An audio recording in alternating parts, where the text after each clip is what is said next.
예, 저를 잠시 소개를 드리자면 저는 한국국방연구원에서 정년퇴임을 했습니다.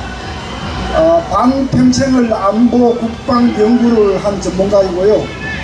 통일연구원 원장을 지냈고, 지금은 앞서 연설하신 우리 강신길 장군님과 같이 대한민국 수호 예비역 장성단의 전략위원으로 활동을 하고 있습니다.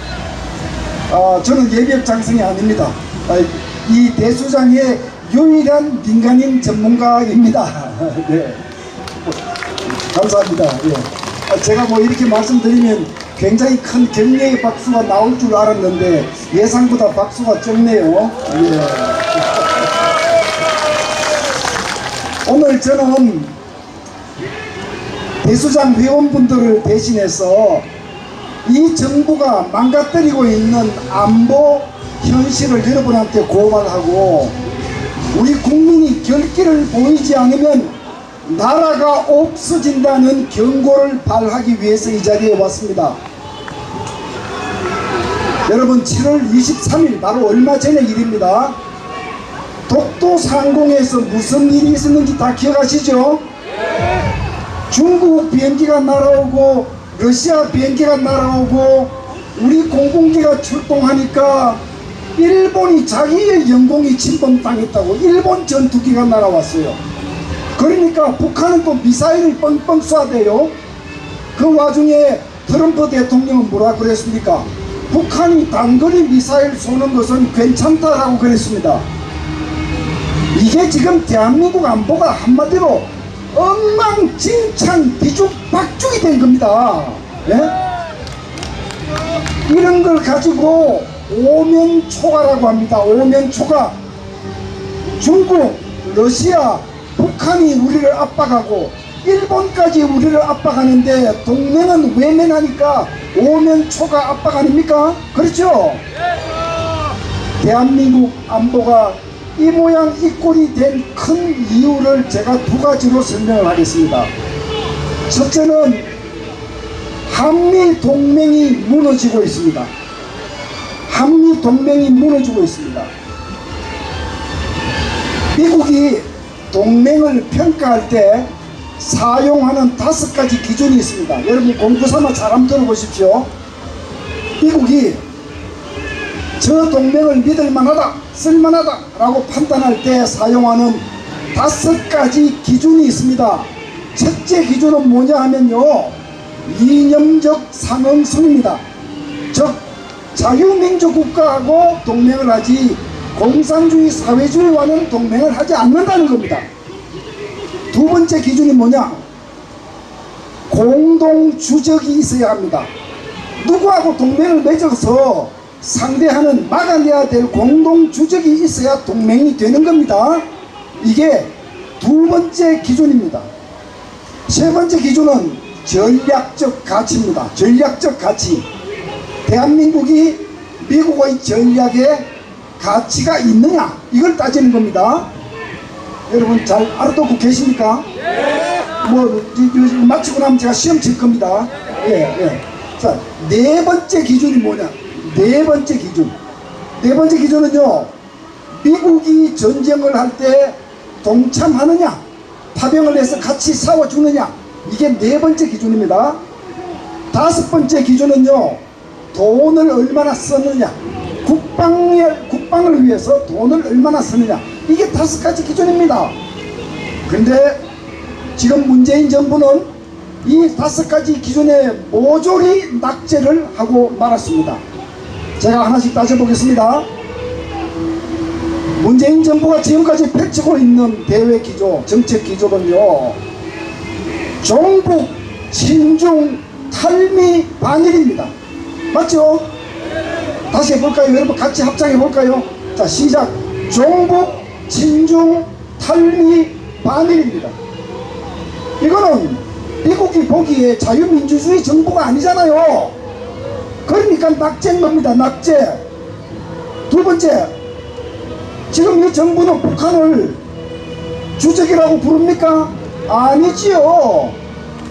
북한의 김정은이가 무슨 얘기를 해도 항의 한마디 하지 않고 북한의 대변인이 되겠다고, 북한의 중재자가 되겠다고 미국이 보기 한심하지 않습니까? 우리가 지금까지 한국과 동맹을 한 것은 저 북한의 위협으로부터 대한민국을 지키기 위함인데, 저 북한이 위협이 아니고 주적이 아니라면 동맹이 필요 없는 거 아닙니까? 그래서 낙제가 된 겁니다. 세 번째, 전략적 가치. 전략적 가치. 지금 미국이 펼치고 있는 세계 전략에서 가장 중요한 전략이 인도 태평양 전략 맞죠? 처음 들어보십니까? 처음 들어보시는 분은 손들지 마십시오. 저한테 욕을 들을 겁니다. 예. 인도 태평양 전략에 일본은 열심히 동참하고 있는데 대한민국은 외면하고 중국의 눈치를 보고 있습니다. 그러니 이것도 낙제입니다. 미국이 벌리고 있는 전쟁에 우리가 전투부대를 보낸 적이 있습니까? 베트남 전쟁 이후에 우리가 피 흘리는 전쟁에 우리 군인들을 보낸 적이 있느냐고요. 미국이 얼마나 서운하게 생각하겠어요. 마지막 다섯 번째, 우리 국방비 얼마나 씁니까? 그저 예산 올려서 무분별하게 그냥 막 예산 뿌리고 헬기에다 돈을 실어서 막 갖다 뿌리는 이 무대책 복지 확대만 했지, 우리 국방비에 쓰는 돈은 GDP의 2.5%밖에 되지 않습니다. 세계에서 가장 위험한 나라로 꼽히는 두 개가 이스라엘과 대한민국입니다. 이스라엘은 GDP의 5%를 쓰고 있고 대한민국은 2.5%를 쓰고 있습니다. 아무도 쳐들어올 위험이 없는 유럽 국가들과 비슷한 수준입니다. 이러니 트럼프 대통령이 그 성질 왈왈한 양반이 대한민국은 무임승차한다고 난리발광 아닙니까? 예? 동맹이 이렇게 해서 무너지고 있습니다. 이러니 미국도 대한민국이 두들겨 맞든 안 맞든 나는 모르겠다. 북한이 미사일을 쏘든 안 쏘든 나는 모르겠다. 우리 동맹국 미국의 대통령이 대한민국의 운명에 대해서 신경 쓰지 않겠다. 대한민국에 살고 있는 20만 미국인들의 운명도 신경 쓰지 않겠다 라는 막말을 하는 소유의 사태가 지금 벌어지고 있는 것입니다. 여러분, 이만하면 동맹이 얼마나 망가진지 이해가 되시죠? 자, 이제 제가 좀 어렵게 말씀을 드렸지만 여러분들 현명하시니까 다 아마 이해하셨을 까 믿고, 이 동맹이 그나마 동맹을 묶어주는 마지막 결속력이 바로 전시작전 통제권 체제입니다. 전작권 체제 잘 아시죠? 그리고 또 하나가 지소미아입니다. 지소미아 그게 뭐 하는 거냐고요? 음식 이름이냐고요? 아닙니다. 자, 전작권 얘기부터 잠시 해보겠습니다.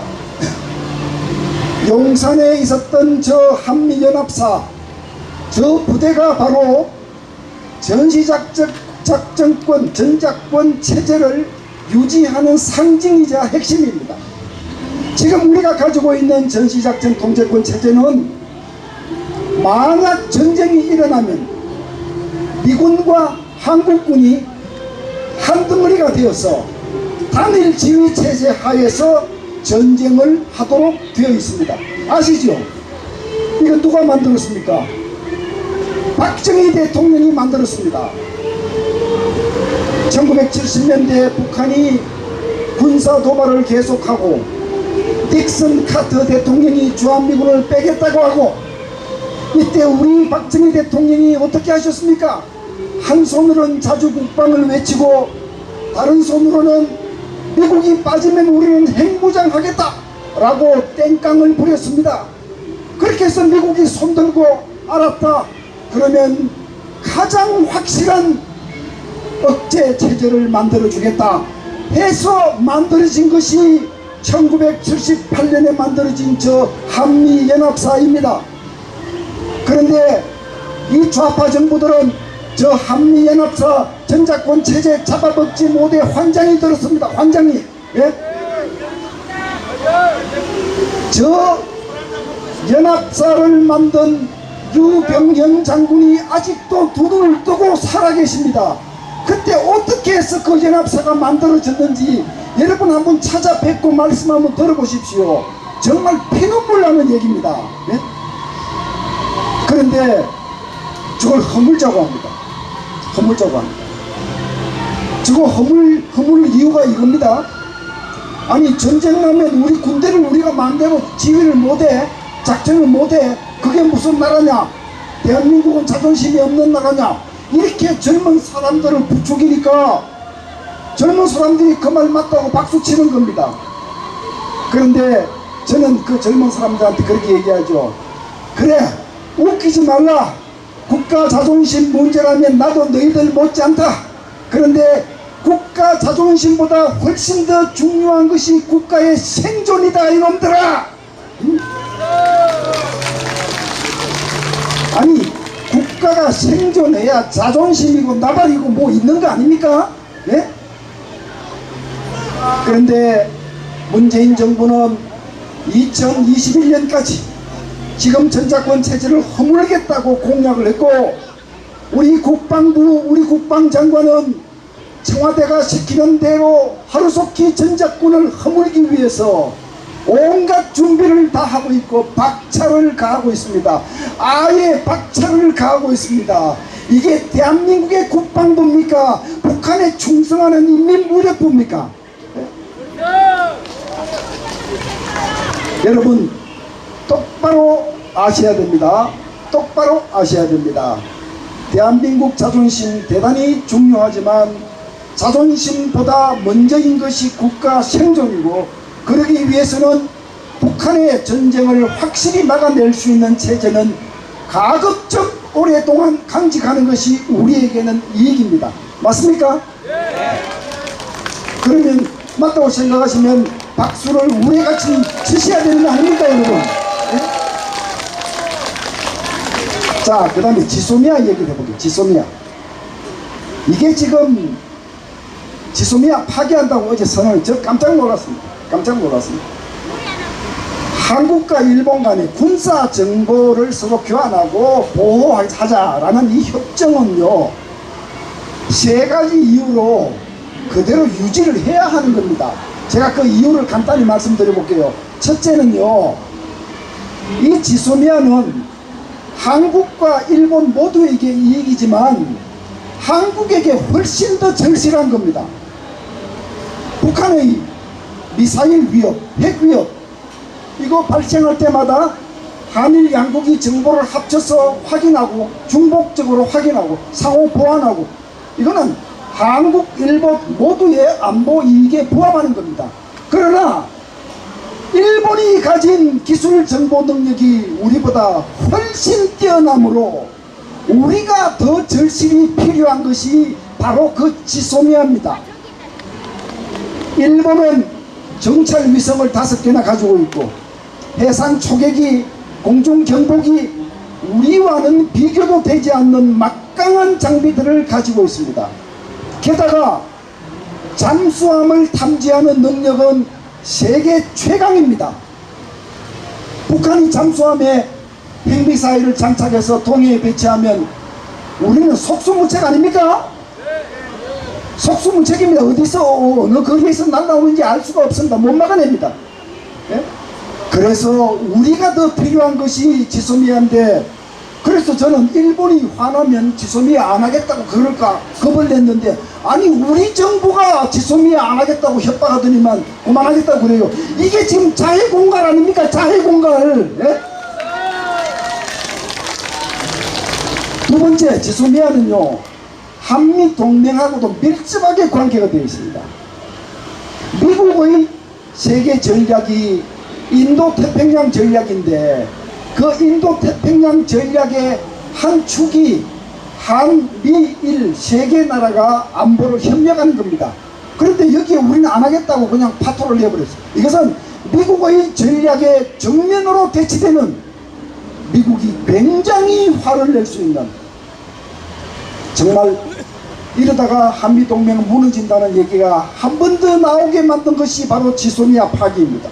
세 번째, 멀리 한번 보십시오. 멀리 여기서 연설하고 있는 이 김태우 박사는 일본이 대한민국을 강점한 역사를 몰라서 이러고 있습니까? 저도 잘 알고 있습니다. 그러나 멀리 보면 대한민국은 자유민주주의와 시장경제 체제를 가지고 다시 번영하고 생존해야 되는 거 아닙니까? 이 지역에서 자유민주주의와 시장경제 체제를 공유하고 있는 일본과 적국을 만들어서 되겠습니까? 멀리 보면 그런 겁니다. 제가 그래서 우리 정부에게 묻고 싶은 것이 있습니다. 대한민국이 아무리 경제가 발전했다고 하지만 큰 세계에서 보면 아직도 조물애기 국가고, 특히 동북아시아에서 보면 강대국 사이에 딱 껴 있습니다. 아주 터도 아주 이상한 데를 잡아가지고 저는 당군 할아버지가 원망스러워요, 솔직하게. 예? 그러니까 우리가 도대체 국방비를 얼마나 써야지 북한 도발도 막아내고 중국 위협도 견제하고 러시아도 견제하고 거기다가 일본까지 적국을 만들어서 대적을 해요? 이게 지금 국방 안보가 되는 겁니까 이게? 예? 그래서 좀 여기 지나가는 저 정신 나간 사람들 보세요. 노재팬하고 일본하고 죽창 들고 싸우자. 아니 싸우면 스트레스 풀리고 좋지요. 그거 누가 몰라요? 예? 먼 장래를 보면 한일 관계가 적대 관계로 갈 수 없다는 거, 이런 이유 때문에 지소미아를 지키려고 했지만 헛사가 되었습니다. 자, 이제 우리 안보가 무너지고 있는 두 번째 큰 요인, 우리 군대가 망가지고 있습니다. 우리 군대가. 저는 군을 반평생을 군을 연구한 사람이기 때문에 누구보다도 가슴 아프게 생각합니다. 오늘날 우리 군대 가는 병사들 저녁마다 휴대폰 하는 거 아시죠? 게임방 가는 거 아시죠? 예, 뭐 병영 복지 개선 차원에서 좋습니다. 예, 우리 병사들한테 그렇게 자유시간을 주고 월급을 올려주고 다 좋습니다. 그런데 그렇다고 날라리 군대가 됐어야 되겠습니까? 예? 이게 뭐 훈련 받기 싫다, 훈련을 강하게 시키는 군단장을 해임하라고 청원을 넣는, 이게 무슨 군대입니까 이게? 예? 날라리 이런 날라리가 없어요. 이런 날라리가. 예? 우리 간부들도 마찬가지입니다. 참 대한민국의 군 간부들 망전필위, 전쟁의 가능성을 망각하면 위기가 온다, 이 망전필위의 사상을 가슴에 새기고 충성을 보였던 그 우리 군인들은 다 어디로 가고 이제 그냥 진급하려고 정치권에 줄 서고 장군 되려고 청와대에 줄 서고 대장 되려고 대통령한테 아부하고, 도대체 우리 군대는 어디로 가고 있는 겁니까? 이런 군대가 어떻게 전쟁에 이길 수 있습니까? 이 군대를 이렇게 망가뜨려 놓고 있는 사람들의 정체는 도대체 무엇입니까? 이것이 평화로 가는 길입니까? 우리 진리를 알고 있지 않습니까? 우리가 강한 군대를 육성하는 이유는 북한이 전쟁하는 것을 못하게 말리기 위해서 하는 거 아닙니까? 맞죠? 우리가 강한 군대를 육성하는 것이 우리가 전쟁 도발하려고 하는 겁니까? 아니잖아요. 그래서 정부가 북한하고 협상을 하든 악수를 하든 화해협력을 하든 뭘 하든 군대는 강력한 군사력을 가지고 부럽던 눈으로 국력을 주시하면서 만약의 사태에 대비하는 것, 이게 정상적인 나라 꼴하지 아닙니까? 그런데 왜 군대를 이따위로 망가뜨리는 겁니까? 왜 군대를 이따위로 망가뜨리는 겁니까? 이게 평화의 길로 가는 겁니까? 예, 제가 우리 국방 안보 망가지는 얘기를 논문으로 글로 바리바리 썼기 때문에 여러분 제 얘기 다 들으시려면 이 밤을 세워야 합니다. 그래서 제가 그까지만 하고요, 이제 마지막으로 한 2~3분 동안 감별사 얘기를 좀 하려고 합니다. 감별사. 제가 무슨 병아리 감별사 얘기하려는 거 아닙니다. 그거 아닙니다. 여러분들은 좌파와 진보를 구분하는 감별사가 되셔야 합니다. 그거 못하시면 정권 찾을 수도 없고 대한민국 망가지는 거 방치할 수밖에 없습니다. 여러분, 좌파는 뭐냐 하면요, 자유민주주의 체제와 시장경제 체제를 싫어하는 사람들이 좌파입니다. 맞죠? 맞죠? 네, 분명히 하십시다. 네. 진보는 뭐냐? 진보와 보수라고 하는 사람들은요, 다 대한민국 망하는 걸 원하지 않는 사람들입니다. 다 단지 정책에 따라서 어떤 사람은 좀 더 보수적이고 어떤 사람들은 좀 더 개방적이고 그 차이밖에 없는 것입니다. 그래서 이 나라는 보수적인 사람들과 진보적인 사람들이 서로 경쟁하면서 정책을 가지고 다투고 경쟁하면서 함께 나라를 꾸려나가야 되는 것, 이게 정상 아닙니까? 그렇죠? 그런데 좌파라고 하는 사람들은 진보하고 다릅니다. 대한민국 체제를 부인하는 사람들이 이 땅의 좌파입니다.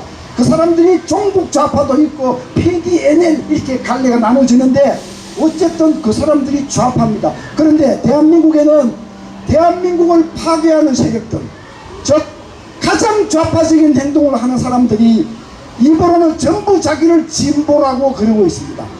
그거 아시죠? 진보라고 하는 단어가, 이 표현이 얼마나 나쁜 선전 도구가 되고 있는지 여러분 꿰뚫어 보셔야 됩니다. 좌파 정당은 진보 정당이라고 부르고 좌파 정치인은 진보 정치인이라고 부르고, 얼마 전에 김원용 북한에 넘어가서 북한군에 투신했고 남침의 괴수 역할을 했던 김원봉을 국군의 뿌리라고 얘기한 적이 있습니다. 이 정부가 김원봉을 국군의 뿌리라고 하면서 서훈을 주려고 했고, 그래놓고 그걸 진보라고 그랬어요. 진보. 보수도 진보의 주장에 동참하라. 그게 어떻게 진보의 주장입니까? 좌파의 주장이지. 순수한 진보 세력은 김원봉을 진보라고, 국군의 뿌리라고 그러지 않습니다, 여러분. 예? 그런데 이 대한민국 파괴 세력에 부역하고 있는, 부역질하는 부역을 계속하고 있는 언론, 방송, 지식인들은 계속해서 이 현란한 선전 도구를 사용하고 있습니다. 보수와 진보로 딱 나누어 놓고 자기들이 진보라는 겁니다. 자기들이. 여러분들은 앞으로 이렇게 하셔야 됩니다. 문재인 정부를 타도하기 위해서 보수가 뭉쳐야 한다, 그렇게 말씀하시면 안 됩니다. 문재인 정부를 타도하기 위해서 대한민국을 사랑하는 사람이라면 보수든 진보든 다 합쳐야 한다, 이렇게 말씀하셔야 돼요. 네? 자꾸 보수 통합은 어떤 일이 벌어진지 아십니까? 젊은 사람들, 우리 자식들 대부분은 자기가 진보라고 합니다. 진보. 그런데 걔들한테 그럼 너희들 대한민국 망하는 걸 원하느냐? 그거 아닙니다. 걔네들 그거 아닙니다. 그렇게 자꾸 보수 통합, 보수 대통합 이런 얘기를 자꾸 하면요, 걔들은 자기를 진보라고 생각하는데 저 좌파 세력들, 가짜 진보들 편에 붙어서 투표하잖아요. 예? 이거를 막지 않으면 대한민국 장래가 없습니다. 예, 제가 마지막으로 이제 다 했습니다. 마지막으로 여러분들한테 정말 감별사가 되기 위해서, 내가 그럼 저 사람이 좌파인지 진보인지 내가 어떻게 아느냐? 그건 노력하시면 눈에 보입니다. 눈에 보입니다. 대한민국 국가보안법을 폐기하자 이렇게 주장하면서 그거 없어도 우리나라는 튼튼한 것 같다, 그래서 걱정할 거 없지 싶다, 이렇게 생각하는 사람은 진보입니다. 그런데 국법을 폐기하자, 그래야지 사회주의 혁명이 일어나서 대한민국이 쫄딱 망하고 연방제 통일, 적화 통일로 갈 수 있다 라고 생각하고 그렇게 주장하는 사람은 좌파입니다. 그런데 좌파나 진보나 말은 똑같은 겁니다. 표현은 똑같은 겁니다. 이걸 여러분들이 구분하셔야 돼요. 그러면 지금 이 정부가 안보 국방을 무너뜨리고 있는 이 현상이 진보의 현상인가 좌파의 현상인가, 여러분 두 눈 부릅뜨고 똑바로 판단하셔야 됩니다. 진보도 좌파도 북한에게 개방적으로 하자라는 주장은 똑같이 합니다. 그러나 진보적인 분들은 우리 안보를 허물고 우리 정체성을 허물면서 그렇게 하자고 하지 않습니다. 우리 국방 안보를 지키면서 북한한테 개방적으로 하자, 이게 진보의 주장이고, 북한한테 개방적으로 하자고 하면서 우리 스스로의 안보를 허무는 사람들은 진보가 아니라 좌파인 것입니다. 분명히 아셨죠? 마지막 문장입니다. 저는 이렇게 생각합니다. 하나님께서 이 나라를 보호하시어 지난 70년간 모세의 홍해바다 기적보다 더한 기적을 주셨습니다. 사실 이승만에서부터 박정희를 거쳐서 현재까지 70년 기간을 빼고 나면 대한민국이 내놓으라 하면서 살았던 적이 언제 있습니까? 여러분들이 만약 지금 우리가 문재인 정부의 저 잘못된 정책을 저지하지 못하면 우리 후손들이 어려워지고 경제가 어려워져서 취직할 데가 없어지고 힘들어진다, 이렇게 생각하신다면, 그것이 모두라면 여러분들은 아직 간병사가 되지 못한 것입니다. 지금 이 시기는요, 70년 대한민국의 역사가 종말을 고할 수 있다는 것, 지금 저 좌파 인사들은 진보적인 정책을 하는 것이 아니라 대한민국을 개조하는 작업을 하고 있다는 사실을 알아차리셔야 합니다. 국민 여러분, 우리가 이 간병사가 되지 못하고 보수가 뭔지 좌파가 뭔지 진보가 뭔지도 모르고 허물허물하면 하나님께서 이승만과 박정희를 통해서 우리에게 주신 그 70년 기적의 역사는 종말을 구할 수 있습니다. 여러분, 감사합니다. 물러가겠습니다.